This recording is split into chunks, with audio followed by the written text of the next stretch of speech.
وسلم دائما أبدا على حبيبك خير الخلق كلهم. أما بعد فأعوذ بالله من الشيطان الرجيم. بسم الله الرحمن الرحيم.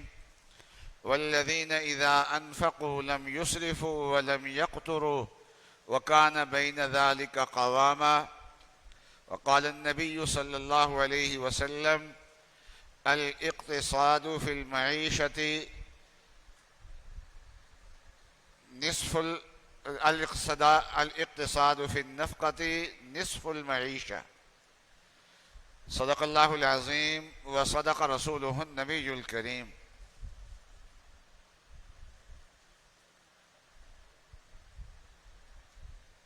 آج کل کا ایک اہم ترین مسئلہ جو ہمارے پاکستانیوں کو بھی درپیش ہے اور پاکستان سے باہر بھی درپیش ہے، وہ ہے مہنگائی کی تکلیف، مہنگائی کا عذاب۔ مہنگائی بس اوقات ہوتی ہے،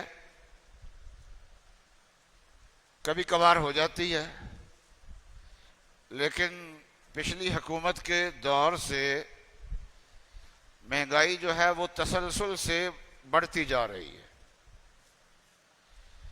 اور ایسے اقدامات کیے ہیں کہ حکومت کی تبدیلی کے باوجود، بہتر انتظامات کے باوجود، پہلے سے جو مہنگائی کا تسلسل چلا آ رہا ہے وہ چلتا ہوا جا رہا ہے۔ اور ان دنوں پٹرول کی قیمت بڑھی ہے اور کافی زیادہ بڑھی ہے، اور اس کا اثر بھی انسان کی زندگی کے ہر شعبے پہ پڑتا ہے۔ سبزیاں پٹرول سے پیدا نہیں ہوتی، لیکن مارکیٹ تک پٹرول کے ذریعے سے پہنچتی ہیں، اس پر بھی اثر پڑتا ہے۔ اور پھر یہ ہے کہ یہ جو قیمتیں بڑھی ہیں اس پہ اکتفا نہیں ہے بلکہ مزید بڑھیں گی، تو ایک خاصی مشکل درپیش ہے ہمارے پاکستان میں بھی اور باہر کے لوگوں میں بھی۔ مشکلات دنیا کے اندر آتی رہتی ہیں۔ یہ دنیا جو ہے یہ مشکلات اور مصائب کی جگہ ہے، یہ اللہ تبارک و تعالیٰ کی طرف سے آزمائش ہے۔ قرآن پاک میں ہے یہ آزمائش بھی کوئی اچانک نہیں آتی، بلکہ یہ آزمائشیں اللہ تعالیٰ نے اس کے بارے میں پہلے بتا دیا ہے کہ یہ آئیں گی۔ فرمایا وَلَنَبْلُوَنَّكُمْ بِشَيْءٍ مِّنَ الْخَوْفِ وَالْجُوعِ وَنَقْصٍ مِّنَ الْأَمْوَالِ وَالْأَنفُسِ وَالثَّمَرَاتِ۔ فرمایا کہ ہم تمہارا امتحان لیں گے، تمہاری آزمائش کریں گے، اور ضرور کریں گے۔ لام بھی تاکید کا شروع میں، وَلَنَبْلُوَنَّ، اور نون بھی تاکید کا۔ اور ایسی ترکیب جہاں پر آتی ہے تو قسم محذوف ہوتی ہے، تو قسم بھی ہے، تو حق تعالی شانہ بڑی تاکید کے ساتھ، قسم کے ساتھ یہ فرما رہے ہیں کہ امتحان لینا ہے، اور لینے والا کون ہے؟ اللہ۔ امتحان لینے والے کون ہیں؟ اللہ۔ تو حضرت موسیٰ علیہ السلام کے زمانے میں کوئی فلسفی تھا، اس نے موسیٰ علیہ السلام سے ایک سوال کیا۔ سوال یہ تھا کہ آسمان کمان ہو۔ اس زمانے میں فائر کرنے کے لیے تیر فائر کیے جاتے تھے، اور تیر فائر کرنے کے لیے اس کو پھینکنے کے لیے کمان استعمال ہوتی تھی۔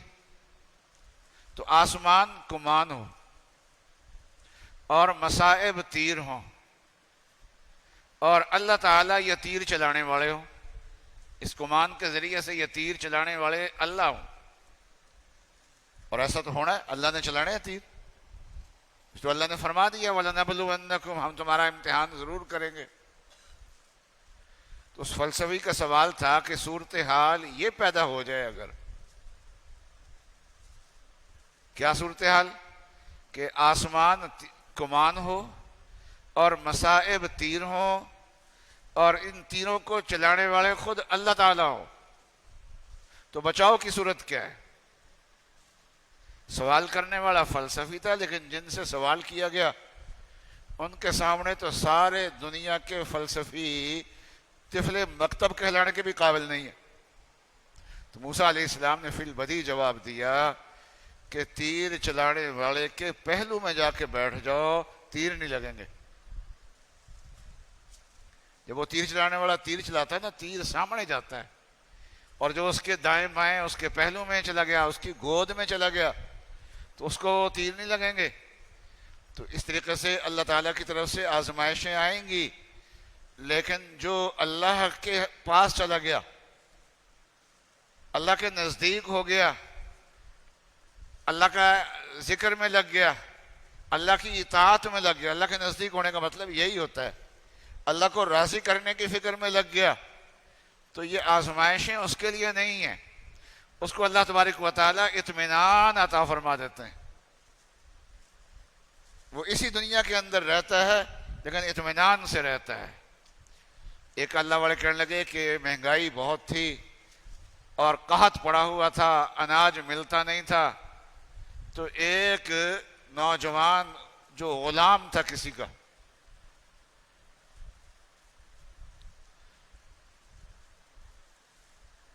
تو وہ بڑا ہنستا کھیلتا ہوا جا رہا تھا۔ وہ کسی نے پوچھا، اللہ کے بندے قحط پڑا ہوا ہے، ایک ایک بندے کو مصیبت پڑی ہوئی ہے، آپ اتنے اس مہنگائی میں آپ ہنس رہے ہیں؟ تو اس نے کہا جی قحط ہوگا، غلے نایاب ہوں گے، لیکن مجھے فکر کرنے کی ضرورت نہیں ہے، اس لیے کہ میرے مالک کے کوٹھڑی جو ہے وہ غلے سے بھری ہوئی ہے۔ اور ساڑھے یہاں پنجابی کہتے ہیں جدی کوٹھی چ دانے تو او دے کملے بھی سیانے۔ تو جس کے گھر میں دانے ہوں وہ فکر کرنے کی ضرورت نہیں ہوتی۔ اور اب تو گاؤں والوں کی خواہشات بھی بہت بڑھ گئی ہیں، ورنہ پچھلے زمانے میں کوئی کسی سے پوچھتا تھا کہ کیا حال ہے، دسو جو کداں چل رہی ہے جی، تو کہتے جی دانے پڑولا دانے نہ بھریا ہوا، گھر دا لویرا، گھر کی بھینس ہے، دودھ گھر کا، دانے گھر کے، بس اللہ میاں نے سب کچھ دیتا، فکر کرنے کی لوڑ ہی کوئی نہیں۔ تو وہ بزرگ کہنے لگے کہ اس غلام کو دیکھ کے مجھے بڑی عبرت ہوئی کہ اس کا مالک جو ہے اس کی کوٹھی دانوں سے بھری ہوئی ہے، گندم سے بھری ہوئی ہے، اس لیے وہ بے فکر ہے کہ دنیا قحط سے میں جو مرضی ہو جائے، لیکن میرے مالک کے گھر میں چونکہ دانے ہیں اس لیے مجھے فکر کرنے کی ضرورت نہیں۔ تو جس کا مالک زمین و آسمان کے خزانوں کا مالک ہو،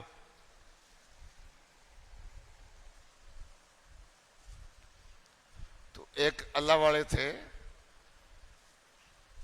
اس کو ایک چور یا ایک ڈاکو مل گیا، ڈکیتیاں کرتا تھا، لوگوں سے مال چھینتا تھا۔ تو اللہ والوں نے سمجھایا کہ بھائی یہ کیوں کرتے ہو؟ اس نے کہا جی ہماری روزی رزق اسی میں ہی ہے، اس لیے یہ کام کرتے ہیں۔ اس نے کہا آپ غلط کرتے ہو۔ قرآن پاک میں اللہ تعالیٰ نے فرمایا ہے وَفِي السَّمَاءِ رِزْقُكُمْ وَمَا تُوعَدُونَ، تمہارا رزق آسمان میں ہے، تو اس لیے رزق آسمانوں سے ملتا ہے، یہ چوریوں سے ڈکیتیوں سے نہیں ملتا۔ چنانچہ وہ دیہاتی آدمی تھا، عربی تھا، بدو تھا، عربی جانتا تھا، تو عربی آنے کی وجہ سے قرآن پاک براہ راست اس میں اثر کیا، اور قرآن کے ایک جملے نے اس پہ اثر کیا، اسی وقت تائب ہوا اور توبہ کر لی چوریوں سے۔ اللہ تعالیٰ نے اس کے لیے رزق کے دروازے اور کھول دیے۔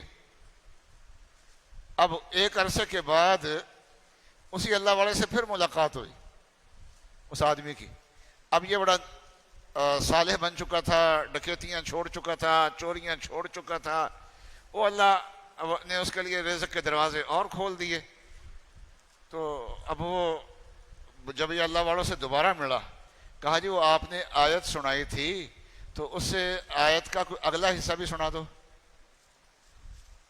تو آیت یہ سنائی تھی وَفِي السَّمَاءِ رِزْقُكُمْ وَمَا تُوعَدُونَ, کہ آسمان میں تمہارا رزق ہے اور جس کا بھی تم سے وعدہ کیا جاتا ہے سب کچھ آسمانوں میں ہے. تو کہا اس سے اگلی آیت ہے فَوَرَبِّ السَّمَاءِ وَالْأَرْضِ فَوَرَبِّ السَّمَاءِ وَالْأَرْضِ إِنَّهُ لَحَقٌّ مِثْلَ مَا أَنَّكُمْ تَنْطِقُونَ, کہ آسمان و زمین کے رب کی قسم, جو رب جو ہے نا آسمانوں کا بھی رب ہے زمین کا بھی رب ہے. فَوَرَبِّ السَّمَاءِ وَالْأَرْضِ, تو آسمان و زمین کے رب کی قسم. یہ بات جو بتائی گئی ہے نا پچھلی آیت میں, یہ بالکل سچ ہے. انہو لحق, جیسے تم بولتے ہو نا, باتیں کرتے ہو, یہ بولنا جو ہے یہ خیالی چیز نہیں ہے, حقیقت ہے. ایسے ہی آسمان پہ تمہارا رزق ہے, یہ ایک حقیقت ہے. وفی السماء رزقکم وما توعدون فورب السماء والارض انہ لحق مثل ما انکم تنطقون. ہمارے آسمان و زمین کے رب کی قسم, یہ جو آسمان میں رزق کا وعدہ ہے نا یہ بالکل سچی بات ہے, قسم کی بات ہے. اللہ میاں قسم کھا کے یہ بات اٹھائی. اس نے ایک چیخ ماری, اس نے کہا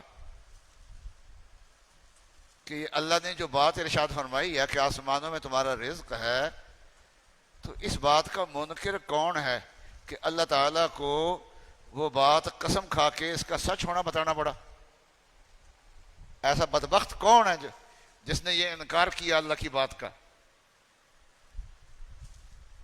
تو قسم اسی وقت کھائی جاتی ہے نا جب کسی کو یقین دلانا ہو. تو اللہ تعالیٰ کو بھی یقین دلانے کے لیے قسم کھانی پڑ گئی. تو بھائی رزق آسمانوں میں ہے, ہر ایک کا رزق اللہ تعالیٰ ہے. اور مہنگائی آج نہیں شروع ہوئی, یہ ہمیشہ سے ہوتی آ رہی ہے, چلتی آ رہی ہے. ہاں اس کی رفتار میں فرق پڑ جاتا ہے, کبھی تیز ہوتی ہے کبھی آہستہ ہوتی ہے, لیکن رزق دینے والی ذات کون سی ہے؟ اللہ کی ہے, اس کے دانے. حضرت سائیں توکل شاہ صاحب تھے امبالے میں, صاحب کشف بزرگ تھے. تو فرمان کسی نے ان سے پوچھا کہ آپ کمائی کموئی تو کوئی کرتے نہیں, کام تو کوئی کرتے نہیں, تو آپ کا گزارا کیسے چلتا ہے؟ تو صاحب کشف سے فرمان لگے کہ آسمان میں میرا رزق پڑا ہوا ہے اور مجھے نظر بھی آ رہا ہے. صاحب کشف تھے, فرمایا آسمان میں میرا رزق پڑا ہوا ہے, وہ مجھے نظر بھی آ رہا ہے. نہ بھی نظر آئے تو اللہ کا فرمانا تو یقینی ہے نا. تو یہ جو آیت تلاوت کرنے کی سعادت حاصل ہوئی ہے, اس آیت میں اللہ تعالیٰ کے جو خاص بندے ہیں, خاصان خدا, ان کی صفات بیان کی گئی ہیں. اس سے پچھلے رکوع میں آخری آیات میں اللہ تعالیٰ نے یہ فرمایا تھا کہ الرحمن فاسأل به خبیرا, کہ رحمان کی شان کسی باخبر سے پوچھو, رحمان کی شان کسی باخبر سے پوچھو. الرحمن فاسأل به خبیرا. تو یعنی اللہ کو اگر حاصل کرنا ہے نا, اللہ کو راضی کرنا ہے, اللہ کا قرب چاہتے ہو, تو اللہ کو جو جاننے والے ہیں نا ان سے جا کے پوچھو, جو خبردار ہیں اللہ سے, اللہ کے بارے میں, اللہ کی ذات کے بارے میں, اللہ کی صفات کے بارے میں. الرحمن فاسأل به خبیرا, کسی باخبر سے پوچھو. وہ باخبر کون؟ یا دوسرے لفظوں میں کہہ دیجئے کہ شیخ کون ہو سکتا ہے جس سے ہم اللہ کا راستہ سیکھیں؟ تو اللہ تعالیٰ نے وہ بیان فرمایا وَعِبَادُ الرَّحْمَنِ الَّذِينَ يَمْشُونَ عَلَى الْأَرْضِ هَوْنًا, کہ اللہ کے بندے وہ ہوتے ہیں جو زمین پہ نرمی سے چلتے ہیں, عاجزی سے چلتے ہیں.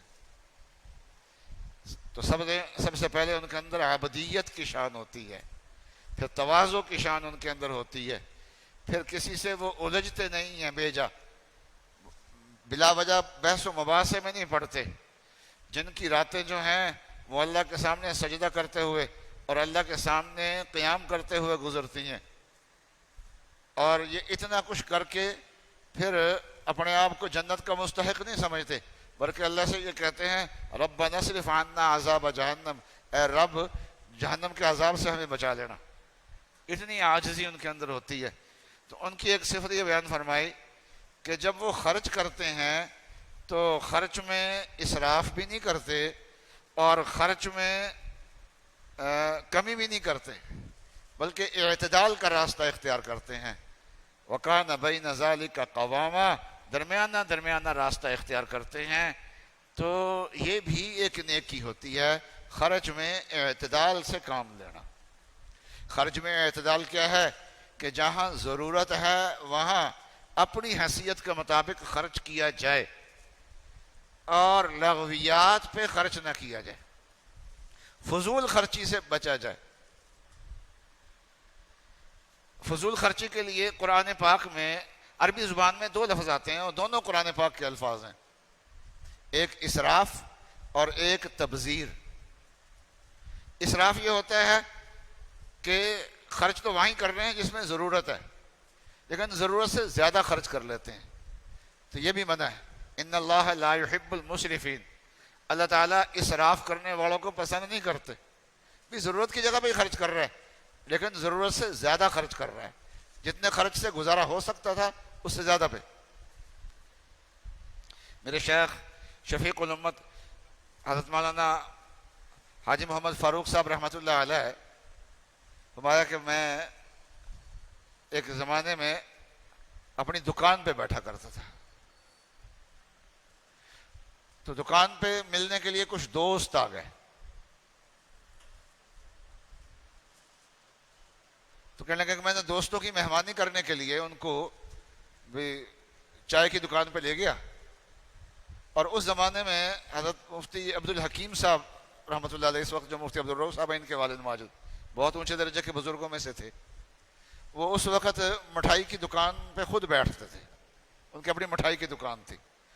ان سے میں نے 1 کلو وہ لی جلیبی لی، دوسری دکان سے چائے منگوائی اور ان کی دکان پہ بیٹھ کے دوستوں کو کھلائی، چائے پلائے۔ مہمان تھے، مہمانوں کا اکرام کرنا یہ تو ایمان کا تقاضا بھی ہے۔ تو حضرت مفتی عبدالحکیم صاحب نے فرمایا، میرے شیخ فرماتے تھے کہ بھائی جب دوستوں سے فارغ ہو جاؤ نا تو پھر مجھے آ کے ملنا۔ فرمایا کہ میں دوستوں کو رخصت کر کے آیا کہ حضرت حاضر آپ نے بلایا تھا، فرمایا کہ یہ مہمانی کی ہے، اچھا کام کیا ہے۔ وہ میرے خیال 4-5 دوست ہوں گے، تو فرمایا کہ چائے کے ساتھ یہ مٹھائی پیش کرنے کے لیے یا جلیبی پیش کرنے کے لیے 1 پاؤ جلیبی بھی کافی تھی۔ آپ نے جو زیادہ لی ہے نا تو اس کی ضرورت نہیں تھی، کیونکہ پیٹ بھرنا مقصود نہیں ہوتا، کچھ اکرام کرنا مقصود ہوتا ہے۔ آپ پاؤ بھی لے لیتے تو کافی ہوتا، تو آئندہ اس کا خیال کرنا۔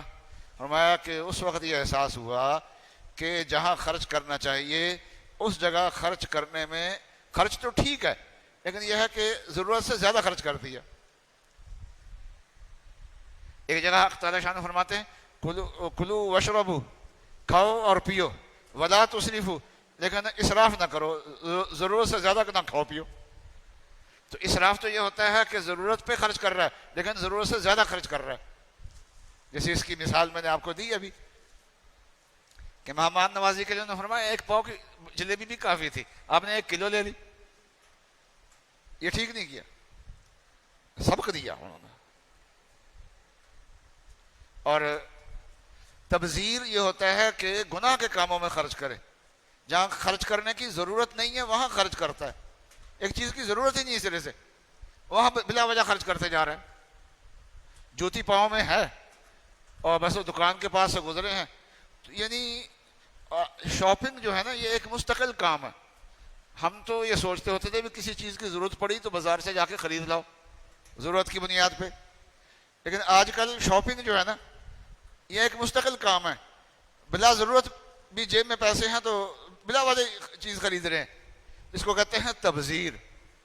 تو اسراف کے والوں کے بارے میں اللہ میاں نے فرمایا ان اللہ لا يحب المسرفین، اسراف کرنے والوں کو اللہ تعالیٰ پسند نہیں فرماتے، اور تبذیر والوں کے بارے میں اللہ تعالیٰ فرماتے ہیں کہ ان المبذرین کانوا اخوان الشیاطین، مبذرین جو ہوتے ہیں نا وہ شیطانوں کے بھائی ہوتے ہیں. تو اسراف سے بھی بچے، تبذیر سے بھی بچے، یعنی جہاں خرچ کرنے کی ضرورت بالکل ہی نہیں ہے وہاں خرچ کرتا ہے اس سے بھی بچے، اور جہاں خرچ کرنے کی ضرورت ہے وہاں ضرورت سے زائد خرچ کرتا ہے اس سے بھی بچے، اور جہاں خرچ کرنا چاہیے وہاں خرچ نہیں کرتا اس سے بھی بچے. پیسے ہیں اور خرچ کرنے کی ضرورت ہے لیکن نہیں کرتا خرچ، مہمان کی ضروری مہمان نوازی بھی نہیں کرتا، تو بس پوچھتا ہی رہ جاتا ہے ان سے کہ ٹھنڈا پیو گے کہ کیا گرم پیو گے، کون سی چیز پسند کرو گے.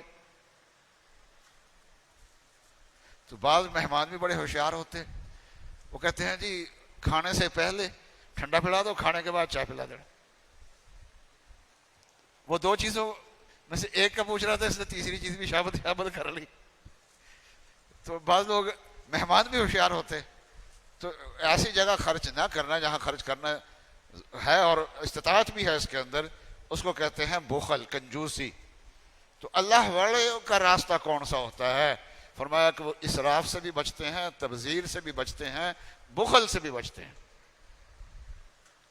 حضرت تھانوی رحمۃ اللہ علیہ نے فرمایا اسراف یہ بھی گناہ ہے، تبذیر یہ بھی گناہ ہے، اور بخل یہ بھی گناہ ہے، لیکن فرمایا کہ بخل کا نقصان کم ہے اور اسراف کا نقصان زیادہ ہے. جو وہ انسان بخیل ہے گناہگار تو وہ بھی ہے، لیکن بخل کر کے پیسے تو اس کے جیب میں محفوظ ہے نا، وہ دوسرے وقت میں کام آ جائیں گے، آڑے وقت میں کام آ جائیں گے پھر بھی پیسے اس کے. اور جس نے اسراف کیا، تبذیر کی، تو اس کے تو ہاتھ سے پیسے بھی نکل گئے، گناہ بھی کیا اور ہاتھ سے پیسے بھی نکل گئے، تو مشکل وقت اس کے لیے زیادہ مشکل بن جائے گا. تو رسول اللہ صلی اللہ علیہ وسلم کے ارشاد ہے کہ الاقتصاد فی المعیشت، الاقتصاد فی النفقۃ نصف المعیشت، کہ خرچ کرنے کے اندر درمیانہ روی اختیار کرنا. یہ اللہ والوں کا جو طرز ہے کہ وہ اسراف سے بھی بچتے ہیں، تبذیر سے بھی بچتے ہیں، بخل سے بھی بچتے ہیں، تینوں چیزوں سے بچتے ہیں. تو فرمایا کہ یہ آدھی معیشت ہے، آدھا جو ہے نا وہ خرچے وہ اسی سے پورے ہو جاتے ہیں کہ آدمی جو ہے وہ خرچ کے اندر درمیانہ روی اختیار کرے. ہم ایک عالم تھے، وہ ہمارے استاد حضرت مفتی رشید احمد صاحب نور اللہ مرقدہ سے بیعت تھے. تو حضرت کو لکھ دیا انہوں نے اپنے خط میں، اصلاحی خط میں، کہ حضرت اخراجات پورے نہیں ہوتے. فرمایا میرے پاس آئے، فرمایا کہ کون سے اخراجات لکھو، ان میں بیٹھو لکھو، اور انہوں نے جو گھر کے اخراجات تھے وہ سارے لکھے. فرمایا کہ اب جو آپ نے اخراجات لکھے ہیں اب دوبارہ بیٹھو اور غور کرو کہ ان میں سے جس کو حذف کرے، کس کو حذف کرے تو نقصان کوئی نہیں. انہوں نے پھر غور کیا کہ اس کو بھی اگر یہ خرچ بھی اگر نہ کروں تو کوئی نقصان کوئی نہیں، یہ خرچ بھی اگر نہ کروں تو نقصان کوئی نہیں. جب ان چیزوں پہ کانٹا لگایا، فرمایا کہ اب حساب لگاؤ کہ آپ کی جو آمدن ہے اس میں گزارا ہو سکتا ہے. تو حساب لگایا تو گزارا نہیں، بچت ہو سکتی ہے. اور یہ سارے جو مالدار لوگ ہوتے ہیں نا، وہ مالدار ایسے نہیں بن جاتے، صرف کما کے نہیں بنتے. آدھی کمائی جو ہے حضور نے فرمایا کہ وہ درمیانہ روی، خرچ میں درمیانہ روی ہے. آدھی کمائی یہ ہے، صرف کما کے کوئی آدمی بڑا مالدار بن گیا ہو ایسا کم ہوتا ہے. حلال کی روزی میں اتنی زیادہ گنجائش نہیں ہوتی، بلکہ جو بھی جس نے کچھ بنایا ہے اپنا، وہ اپنے اخراجات کو کنٹرول کر کے بنایا ہے. تو بھائی زیادہ جو اخراجات ضروری نہیں ہے، بطور فیشن کے ہی شاپنگ کرنی ہے، بیوی کو شاپنگ کرانی ہے، یعنی ایک مستقل کام بن گیا. حالانکہ یہ کام ہی نہیں ہے، کوئی شاپنگ یہ کوئی کام ہی نہیں ہے. ضرورت پڑنے پہ کوئی چیز خریدنی چاہیے، شاپنگ میں یہ مستقل کوئی عمل نہیں ہے. تو یہ ایک فیشن ہے، اس فیشن کو ختم کر دیا جائے. اور گھر کے اخراجات میں ضرورت کی حد پہ رہے، اور جس چیز ضرورت کیا ہوتا ہے وہ خرچہ جس کو نہیں کریں گے تو دنیا یا آخرت میں نقصان ہوگا، ایسے خرچے کو کہتے ہیں یہ ضرورت سے زائد خرچہ۔ ان اخراجات کو روکا جائے، اور خصوصاً جو ماں باپ کا کمایا ہوا کھاتے ہیں نا، ان کو اپنا خرچ کیا ہوا لکھنا چاہیے۔ جو خرچ کریں ساتھ ساتھ پہلے سوچیں بھی کہ بھی خرچ کرنا چاہیے یا نہیں کرنا چاہیے، پھر خرچ کر کے لکھ بھی لے، کیونکہ بر وقت بس اوقات انسان فیصلہ کر لیتا ہے کہ ضروری تھا یہ خرچ کرنا، لیکن بعد میں اپنے خرچ کیے ہوئے کی لسٹ پہ نظر دوڑائے بعد میں تو آدمی کو سمجھ میں آیا تھا کہ نہ بھی خرچ کرتے تو نقصان کوئی نہیں تھا۔ تو جو کسی کا کمایا ہوا خرچ کرتے ہیں نا، ماں باپ کا کمایا ہوا، وہ سوچیں بھی لکھیں بھی، ان کو زیادہ احتیاط کرنے کی ضرورت ہے۔ دیکھیے ضرورت پوری کرنی چاہیے، اور کبھی کبھار اللہ تعالیٰ گنجائش دے تو لذات بھی تھوڑی سی ہونی چاہیے، کبھی آئس کریم بھی کھانی چاہیے، کبھی کھانا جو ہے وہ لذیذ کھانا بھی کھانا چاہیے، یہ اللہ تعالیٰ گنجائش دیں، کبھی کبھار یہ ہونا چاہیے، لیکن یہ ہے کہ ان چیزوں کا معمول نہیں بنانا چاہیے انسان کو۔ تو یہ جو اللہ والوں کا طریقہ ہے، اور جس کو نبی اکرم صلی اللہ علیہ وسلم نے فرمایا آدھی کمائی تو جو ہے وہ درمیانہ روی سے پوری ہو جاتی ہے۔ ہمارے استاد انہوں نے اپنی کسی بیٹی کے ہاں، ہمارے قاضی رحیم صاحب رحمۃ اللہ علیہ میرے سامنے اپنے کسی بیٹے کو کہہ رہے تھے کہ اپنی بہن سے یہ کہہ دینا کہ اگر اس طریقے سے کھلا خرچ کرو گے تو حج عمرے نہیں کر سکو گے۔ جی تو ہمارے حضرت قاری صاحب تاجر تھے، کئی تجارتیں ان کی چلتی تھی، لیکن یہ ہے کہ اسی مدرس ہونے کی حیثیت سے جو کمائی کرتے تھے نا، جو تنخواہیں ملتی تھی، اسی سے بچا بچا کے انہوں نے یہ سب کچھ کیا ہے۔ اور یہ ہمارے مولانا سرور صاحب ہیں، ان کے استاد ہیں، ہمارے قاری صاحب کے شاگرد ہیں، ہمارے ساتھی ہیں، وہ ماشاءاللہ اللہ تعالیٰ نے ان کو بھی وسعت دی ہے، لیکن وہ وسعت بھی اسی انداز سے الاقتصاد و نصف المعیشہ کہ درمیانہ روی آدھی کمائی ہوتی ہے، اس اصول پہ چلے ہیں تو اللہ تعالیٰ ہمیں توفیق عطا فرمائے، اور یہ جو قرآن پاک نے اصول دیا ہے اس اصول پہ ہم چلیں، فضولیات کو نکال دیں، ضروریات پہ رہیں، اس کے اندر بھی سوچیں کہ کس حد تک ضرورت ہے، تو اللہ تعالیٰ برکت عطا فرماتے ہیں۔ جی اللہ تعالیٰ ہمیں توفیق عطا فرمائے۔ وآخر دعوانا ان الحمدللہ رب العالمین۔ درس قرآن www.darsequran.com